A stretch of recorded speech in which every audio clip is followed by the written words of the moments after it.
नमस्कार मित्रांनो, आजचा व्हिडिओ सुरू करायच्या पहिले एक सूचना आहे. जो कोणी अंडर 18 इयर्स असेल, 18 वर्ष वयाच्या खाली कोणी असेल तर त्यांनी कृपया व्हिडिओ पाहू नये.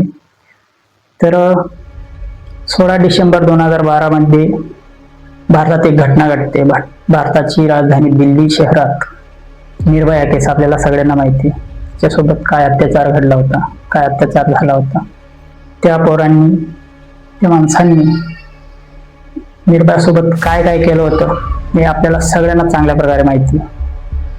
पण जापानमध्ये एक घटना घडते आणि तब्बल 40 दिवस एका मुलीवर अत्याचार करतात. 400 ते 500 वेळा त्या मुलीवर बलात्कार होतो. तिच्या प्रायव्हेट पार्टमध्ये काचेच्या बॉटल, सुया, धातूचे वस्तू ते प्रायव्हेट पार्टमध्ये पोलिसांना इन्व्हेस्टिगेशन मध्ये सापडले होते पोस्टमॉर्टम करताना. तर विचार करा मित्रांनो, किती हैवानियत असेल त्या मुलांमध्ये. तर आपण जाणून घेऊया जापानमधली ही केस. तर 18 जानेवारी 1971 मध्ये एका गरीब परिवारात जुनको फुरुता नावाच्या मुलीचा जन्म होतो. मुलगी खूप दिसायला सुंदर पण होती, हुशार पण होती, शाळेत टॉपर मुलांच्या यादीत तिचं नाव होतं. म्हणजे लगभग सगळ्या गोष्टींमध्ये जुनको ही हुशार होती. जापानच्या मिनामी याशिओ या हायस्कूलमध्ये ती शिकत होती. जेव्हा जुनको 11वी मध्ये होती तेव्हा जुनकोने पार्ट टाइम जॉब देखील सुरू केला. गरिबीची परिस्थिती असल्यामुळे जुनको पार्ट टाइम जॉब करायची, काही पैसे यायचे ते घरच्यांना पण कामात यायचे. अशा प्रकारे जुनकोचं जीवन चालू होतं. शाळेत जायचं, शाळेतून पार्ट टाइम जॉब करायचा, जॉब करून घरी जायचं, घरी गेल्यावर अभ्यास करायचा. तिचा शाळेचा टाइम होता 8:30 ते 3:30 वाजेपर्यंत तिची शाळा होती. 3:30ला सुट्टी झाल्यानंतर एक इलेक्ट्रॉनिक शॉप होती, तिथे ती पार्ट टाइम जॉब करायची. जॉब 7:30 ते 8:30च्या दरम्यान सुट्टी व्हायची. कधी कधी जास्त ओव्हर टाईम असल्यामुळे 8:30 होऊन जायची.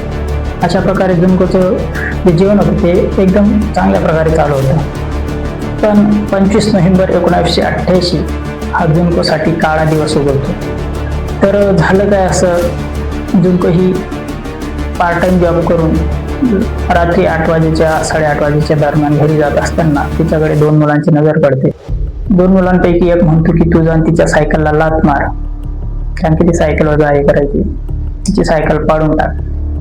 त्या मुलाच्या म्हटल्याप्रमाणे तो मुलगा गेला आणि जुनकोच्या सायकलला लाथ मारून जुनकोला पाडून टाकतो.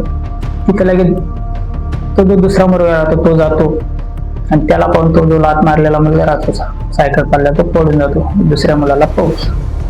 तर जसंही त्या मुलाला जुनको पाहते ती त्याला ओळखून घेते. तर मित्रांनो, 2 मुलं होते कोण, त्यांनी जुनकोला सायकलला लाथ का मारली, तेव्हा जुनकोला पाडलं का, हा प्लॅनिंग काय होता सगळा. तर आपण याच्या मागची स्टोरी पाहू, नेमकं होतं काय, मागे काय घडलं होतं.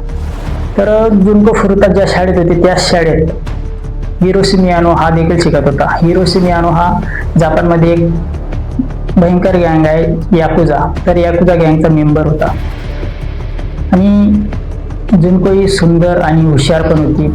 त्याच्यामुळे हिरोशीने तिला 2-3 वेळा प्रपोज केला होता, पण हिरोशीने त्याला नकार दिला होता, कारण हा ऑलरेडी याकुजा गँगचा मेंबर होता, म्हणून जुनकोने त्याला नकार दिला होता. तर त्या गोष्टीचा राग याने मनात धरलेला होता आणि याने मनात विचार केला होता की एक ना एक दिवस मी हा बदला काढेल.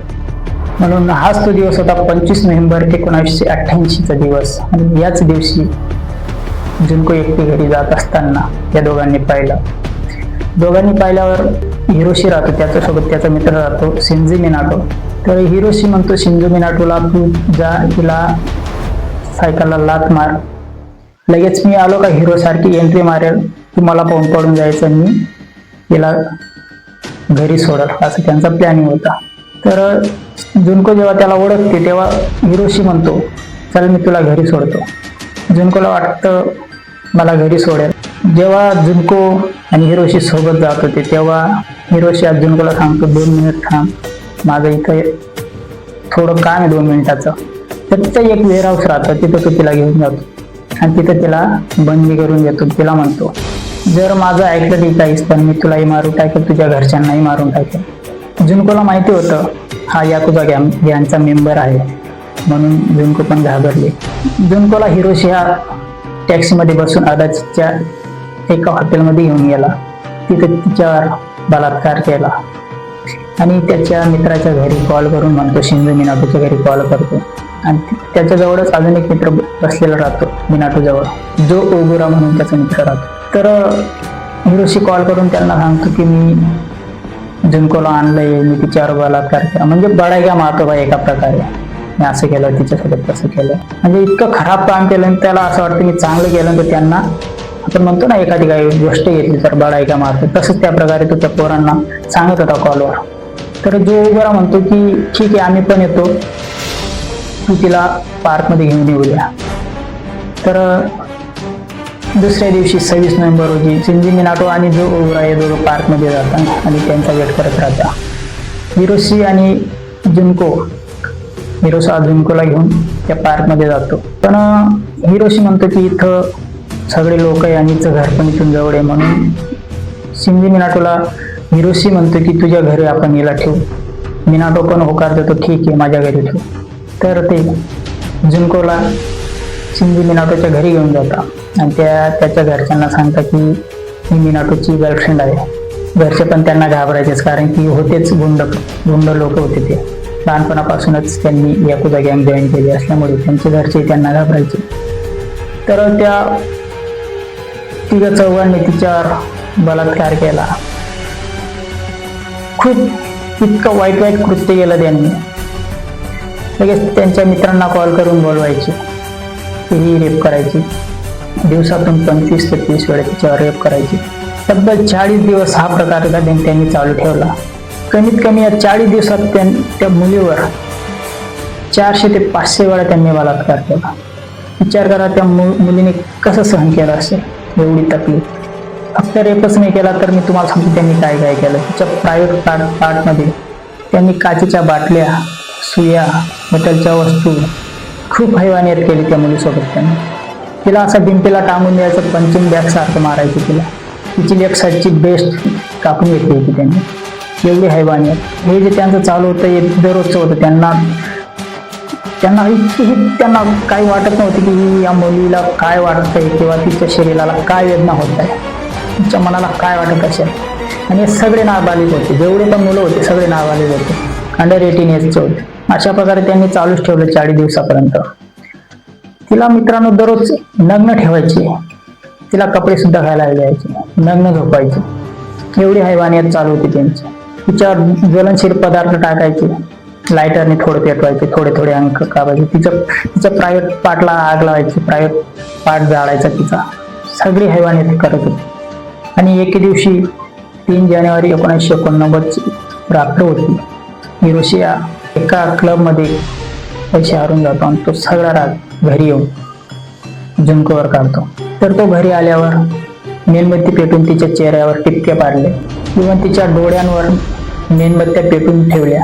मारून तिचा चेहरा पूर्ण सुजून टाकला होता त्यांनी. तशाच चेहऱ्यावर त्यांनी मेणबत्ती पेटून दोघं डोळ्यांवर मेणबत्ती पेटवल्या आणि ठेवल्या विजेपर्यंत, एवढी हैवानी. परत त्यांनी तो ज्वलनशील पदार्थ टाकला, परत पेटवलं. असं थोडा पदार्थ टाकायचा ज्वलनशील आणि पेटवायचे लायटरने, थोडं जाळायचे तिला. तर त्या दिवशी हिरोशीने तिच्यावर ज्वलनशील पदार्थ हात जास्तच टाकला आणि पेटवलं. जुन्कोचं शरीर एवढं काय पेटलं की ती विजू शकली नाही आणि त्या वेदनेमुळे त्या दिवशी तिचा मृत्यू झाला. ही जी घटना राहते, मिनाटोचा भाऊ त्यांना कॉल करून सांगतो की जुन्को ही मेलेली. हिरोशी आणि मिनाटो हे दोघं येतात, जो वर आपण राहतो तो पण येतो. हे सगळे 3-4 मित्र जे राहतात ते जुन्कोला बेडशीटमध्ये गुंडून घेतात, एका लगेच बॅगमध्ये ठेवतात आणि एक ड्रम राहतो, त्या ड्रममध्ये ठेवून वरून सिमेंटने पॅक करून देतात. आणि एक वाकासू द्वीप आहे, त्या द्वीपजवळची जागा राहते पडलेली खाली जागा, तिथं तो ड्रम फेकून येतात. आतापर्यंत जुन्को कुठे काय कुणालाच माहित नाही. आणि एवढ्या 40 दिवसापर्यंत तिच्या घरच्यांनी कंप्लेंट केली नाही का, असा तुमचा प्रश्न असेल. तर जुन्को जेव्हा गायब झाली त्याच दिवशी पोलिसांकडे तिच्या घरच्यांनी कंप्लेंट देखील केली होती. पण हिरोशीने तिला सांगितलं होतं जुन्कोला की घरी कॉल कर आणि त्यांना सांग की तुझ्या मर्जीने आलेली आहे, म्हणून मला शोधू नका किंवा पोलीस कंप्लेंट करू नका, नाहीतर मी तुझ्या घरच्यांना मारून टाकेल आणि तुलाही मारून टाकेल. अशा धमक्यांमध्ये हिरोशी धमकेला राहतो जुन्कोला, म्हणून तिचे घरचे पोलीस कंप्लेंट वापस घेतात. म्हणून मी 40 दिवसपर्यंत हा जो अत्याचार झालेला राहतो तिच्यासोबत हा कोणाला कळत नाही. तर 4 जानेवारी 1989 तिचा मृत्यू होतो. मी ड्रम वगैरे पॅक करून फेकून येतात बाहेर. आता ही गोष्ट कोणाला माहित नाही, ना पोलिसांना माहिती, ना जुन्कोच्या घरच्यांना माहिती, कुणालाच काही माहित नाही. आता ही जी घटना आहे आता क्लोज झाली असं समजा. आता यांचा तपास लागला कसा? तर होतं काय असं, मियानो आणि ओगुरा यांना पोलीस अटक करतात. तर अटक का करतात? तर डिसेंबर 1988 मध्ये एक 19 वर्षाच्या महिलेसोबत यांनी बलात्कार करण्याच्या आरोपामध्ये यांना पोलीस अटक करतात आणि पोलीस स्टेशनला घेऊन जातात. तर जेव्हा पोलीस स्टेशनला घेऊन जातात, आता पोलिसांना जुन्कोबद्दल काही माहित नाही. जी दुसरी महिला राहते तिच्या अपहरण आणि बलात्काराच्या आरोपामध्ये यांना अटक केलेली आहे आणि त्या केसबद्दल पोलिसांना विचारपूस करताय. तर त्यांना दोघांना वेगवेगळ्या सेलमध्ये बसवले आणि विचारपूस करताय पोलीस. जेव्हा हिरोशी मियानोकडे पोलीस जातात आणि त्याला विचारपूस करता की सांग तुम्ही हे कसं केलं, काय केलं होतं. तर हिरोशी जो आहे त्याला असं वाटतं की पोलिसांना ओगुराने सगळं काही सांगून टाकलंय आणि जे केलंय जुन्को हिरुतासोबत ते सगळं ओगुराने पोलिसांना सांगून दिलंय असं त्याला वाटतं. म्हणून हिरोशी मियानो हा पोलिसांना काही माहित नाही राहत ती केस पोलिसांना सांगून देतो जुन्कोबद्दल. आणि तो पोलिसांना सांगतो चला मी तुम्हाला दाखवतो तुम्ही ते जे मृतदेह ते कुठं फेकले. पोलीस पण जातात त्याच्यासोबत वाकाशीत. आणि जेव्हा पोलीस पाहतात तेव्हा पोलिसांना कळतं की आम्ही या केसबद्दल विचारपूस करतच नव्हतं, पण आता कळालं की तुम्ही हे पण केलेलं आहे. तेव्हा पोलिसांना कळतं पूर्ण जापानमध्ये ही केस ओपन होते. आता कानून असं म्हणते की जे नाबालिग आहेत त्यांचं नाव डिस्क्लोज होत नाही. त्यांनी काही क्राईम केला तरी त्यांचं नाव डिस्क्लोज होत नाही. आपल्या दिल्लीमध्ये पण जी निर्भया केस झाली होती त्या पोरांमध्ये पण एक पोरगा नाबालिग होता, त्याचं नावही डिस्क्लोज झालं नाही आणि आजपर्यंत कोणाला माहित नाही. तसंच जापानमध्ये हे जे पोर होते हे सगळे नाबालिग होते, म्हणून यांचं नाव डिस्क्लोज करण्याचा प्रश्नच नव्हता. पण तिथं एक मॅगझिनचा एडिटर राहतो, तो ही स्टोरी वाचून किंवा ही कहाणी ऐकून एवढा संतप्त होतो की तो काही विचार न करता सगळ्यांचा फोटो आणि नाव एका त्याच्या मॅगझिनवर छापून देतो. तेव्हा जापानमधल्या सगळ्या लोकांना कळतं की हे नाबालिग पोर आहे आणि यांची अशी नावं आहेत.